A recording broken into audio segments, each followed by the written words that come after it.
భద్రత నాకు కావాలి, ప్రాణహాని ఉంది, కూటమి 980 మంది ఎంతమంది 900 మంది అంటే చిన్న గ్రాములు ఓటర్ల సంఖ్య.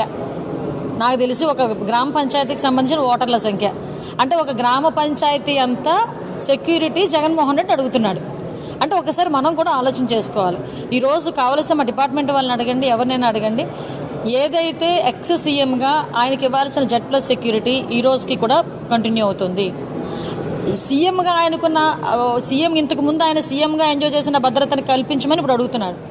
ఒక ఎక్స్ సీఎంగా ఇవ్వాల్సిన భద్రత అంతా కూడా ఎక్కడ కూడా డ్రాప్ చేయకుండా యాజ్ టీజ్గా మేము ఇస్తున్నాం. అటువంటి ఇప్పుడు సీఎంగా ఉన్న భద్రత ఈయన అడిగితే ఎలా ఇస్తారండి ఎవరైనా? ఎక్కడ కూడా ఏమి వైలేట్ చేయట్లేదు. అయినా అతనికి తాడేపల్లి హౌస్లో ఉంటే పెద్ద పెద్ద గోడల మీద కరెంటు వైర్లు, ఆ చుట్టూ చాలా పెద్ద పెద్ద ప్రహరీ గోడ, ఏంటది సంథింగ్ బుల్లెట్ ప్రూఫ్ వెహికల్స్, ఇవన్నీ ఆయనకు ఉండి 980 మంది సెక్యూరిటీ అక్కడ పనిచేసేవారు. అంటే నేను ఇందాక చెప్పినట్టుగా ఒక గ్రామం ఆయన గురించి పనిచేసింది. సంఖ్య ఎంత ఉంటుందో అంత సంఖ్య పనిచేశారు. అంటే నేనేమంటానంటే ఈరోజు మీరు వేసుకోవడంలో తప్పులేదు, కానీ బురద జల్లకండి, గవర్నమెంట్ మీద బురద జల్లకండి. మీరు కోర్టులో వేశారు, కోర్టు ఏం చెప్తుందో వినండి. అంతే తప్పించి ఈరోజు మేమేదో మీకు సంబంధించిన భద్రతను మేమేమో ఆపేసామని చెప్పి ప్రజలకి మభ్యపెట్టడానికి లేకపోతే ఏదో రకంగా బురద చల్లడానికి ప్రయత్నం చేయడం అనేది తప్పు. ఎక్స్ సీఎంగా జగన్మోహన్ రెడ్డికి ఇవ్వాల్సిన Z+ సెక్యూరిటీ ఇస్తున్నాం. అట్ ద సేమ్ టైం ఆయన బయటకు వెళ్ళి బుల్లెట్ ప్రూఫ్ వాహనం కూడా పెడుతున్నాం.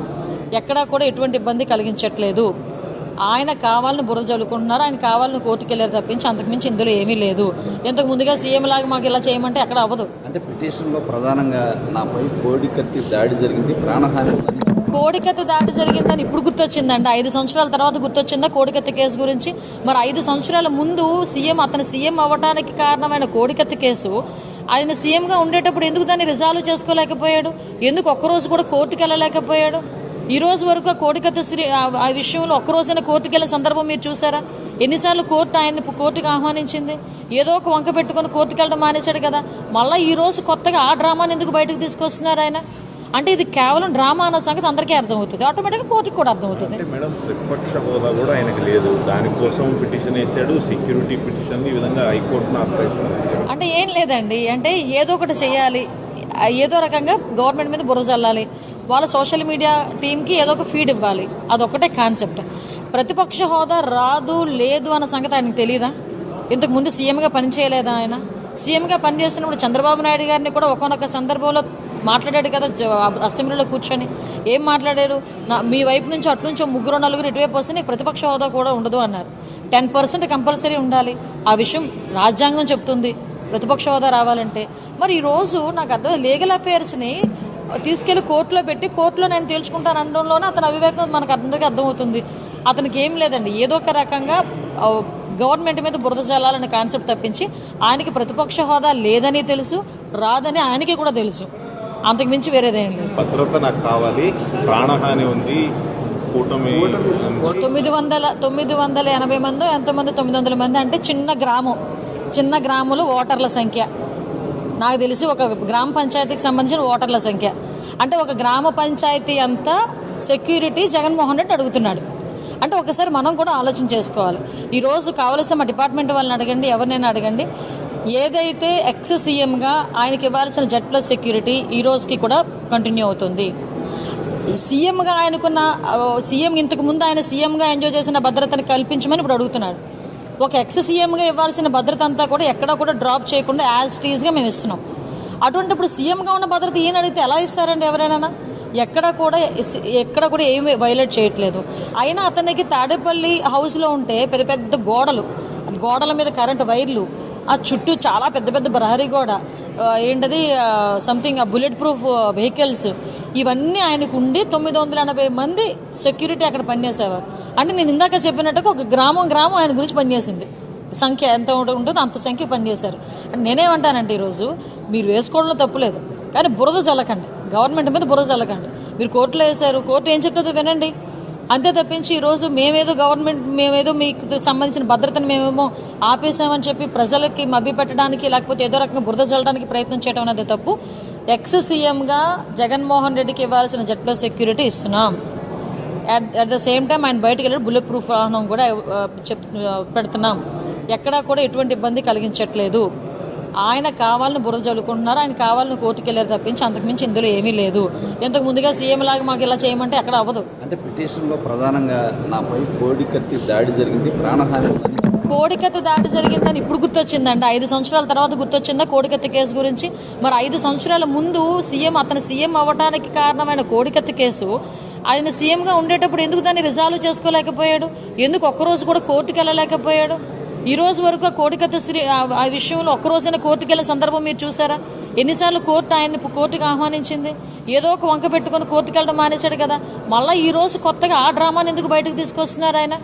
అంటే ఇది కేవలం డ్రామా అన్న సంగతి అందరికీ అర్థమవుతుంది, ఆటోమేటిక్గా కోర్టుకు కూడా అర్థమవుతుంది. మేడం, ప్రతిపక్ష హోదా కూడా ఆయనకు లేదు, దానికోసం పిటిషన్ వేసాడు, సెక్యూరిటీ పిటిషన్ ఈ విధంగా హైకోర్టును ఆశ్రయిస్తున్నారు. అంటే ఏం లేదండి, అంటే ఏదో ఒకటి చేయాలి, ఏదో రకంగా గవర్నమెంట్ మీద బురద చల్లాలి, వాళ్ళ సోషల్ మీడియా టీంకి ఏదో ఒక ఫీడ్ ఇవ్వాలి, అదొక్కటే కాన్సెప్ట్.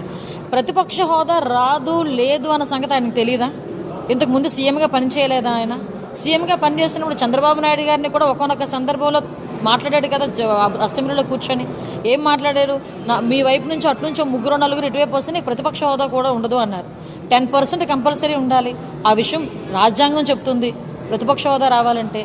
మరి ఈరోజు నాకు అర్థం లీగల్ అఫైర్స్ని తీసుకెళ్లి కోర్టులో పెట్టి కోర్టులో నేను తేల్చుకుంటాను అనడంలోనే అతని అవివేకం మనకు అందరికీ అర్థమవుతుంది.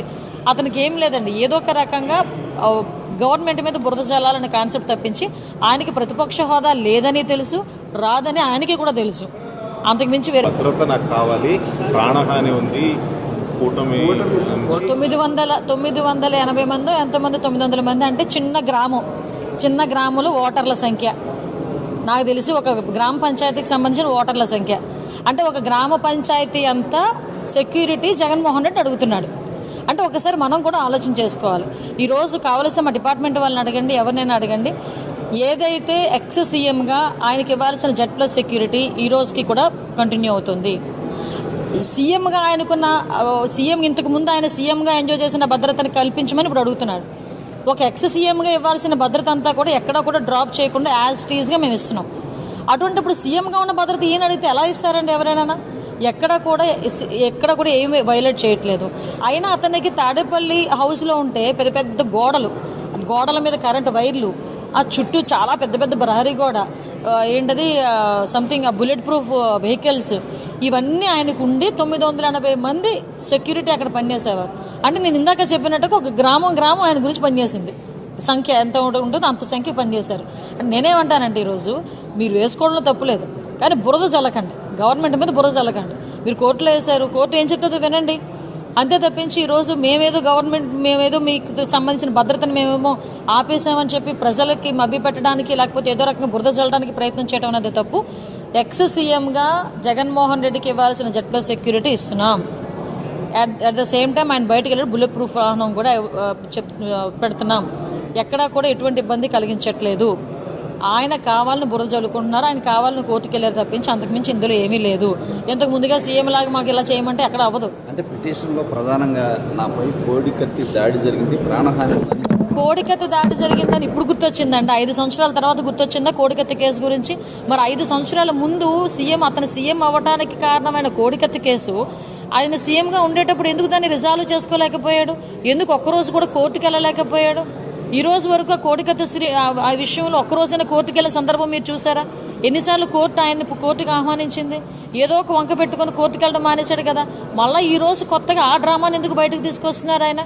అంటే ఇది కేవలం డ్రామా అన్న సంగతి అందరికీ అర్థమవుతుంది, ఆటోమేటిక్గా కోర్టుకు కూడా అర్థమవుతుంది. మేడం, ప్రతిపక్ష హోదా కూడా ఆయనకు లేదు, దానికోసం పిటిషన్ వేసాడు, సెక్యూరిటీ పిటిషన్ ఈ విధంగా హైకోర్టును ఆశ్రయిస్తున్నారు. అంటే ఏం లేదండి, అంటే ఏదో ఒకటి చేయాలి, ఏదో రకంగా గవర్నమెంట్ మీద బురద చల్లాలి, వాళ్ళ సోషల్ మీడియా టీంకి ఏదో ఒక ఫీడ్ ఇవ్వాలి, అదొక్కటే కాన్సెప్ట్.